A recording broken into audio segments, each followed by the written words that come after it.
I think there were a lot of different factors that came together for stage 19 to really take place. At the start of the Giro over in Jerusalem, I'd crashed in the recon of the time trial before the race had even begun. Some crashes you get up from and brush it off and you're fine, but this one I wasn't right, and I felt for at least the first 10 days of the race, I just wasn't myself. I felt out of balance, out of sync, and I was hemorrhaging time. I was losing time at every opportunity, pretty much. And there's a crash. We knew there could be crashes. Chris Froome is down. Well, Chris Froome has had a torrid opening to this tour. I found myself coming into stage 19 over 3 minutes down, and I knew it would take something absolutely crazy to turn the race upside down, and it would be a kind of move of almost a suicide move. It would be all or nothing. That idea of going solo 80 k's out was a decision I made in the morning before the race. I sent a message to my coach, Tim Kerrison, and just said to him, it's a bit of a crazy move, but what do you think if I went 80 k's out? There's only 3 climbs, 2 descents. It's going to be a time trial, and behind they're going to have to sort out a really good chase if they want to catch me, I mean. And he replied, and his reply was a little bit along the lines of, he didn't say no, but he said, listen, it would take a lot of work to do something like that. I mean, it was going to be one of the biggest days on the bike in my life in terms of energy expenditure. So how do I fuel for a stage like that? I had to think about how much fueling I need to get in before the race, and then again, once I got into the race, how often do I fuel and on what, and basically going at a time trial as hard as I could. Certainly there were doubts. It's something that could go completely wrong, and you know what, if it doesn't work out, then you lose everything. But on the other side, I was also thinking about it as, well, I'm feeling good, I'm feeling better in myself now. I'm going to get out there and go into time trial mode.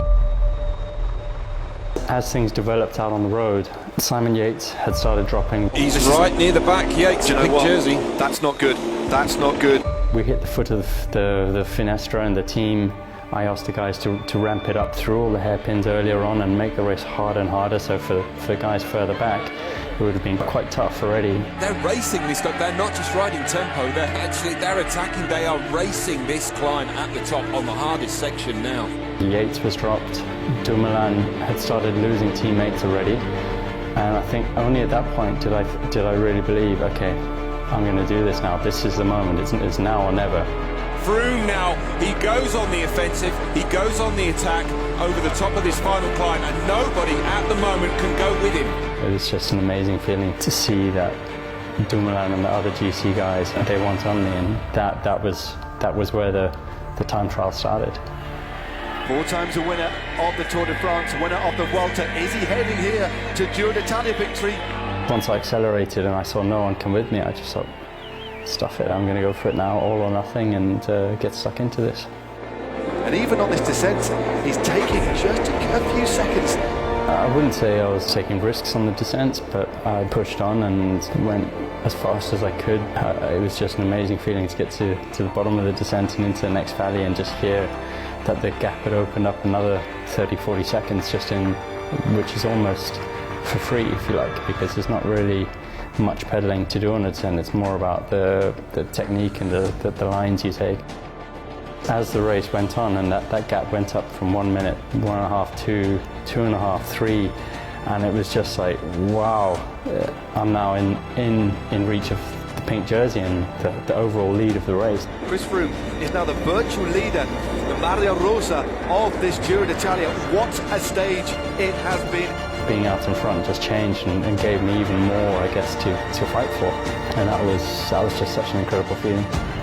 There he is, still the virtual Maria Rosa on the road. Who would have thought it at the start of today? What a ride here, an epic ride by Chris Froome. Masterful performance, takes the win.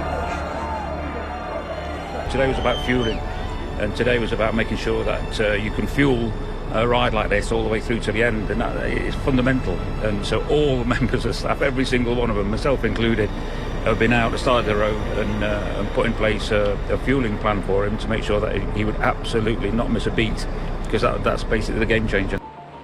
It's certainly not easy to take on that amount of carbohydrates. Every opportunity I had, I'd be putting something else in my mouth, and I think the beta fuel played a huge part in that. Obviously it's just a drink, it's in a bottle, but you get 80 grams of carbs from one bottle, and I think I had 2 beta fuel drinks out on the road, and I literally went into the stage so full already. I think I was just bursting. I felt as if I literally cannot eat any more right now, but thankfully that's the way I went into the race, because certainly when I crossed that finish line at the end, I was completely empty. I had nothing left, so I'm pretty glad that I did fill up in that way.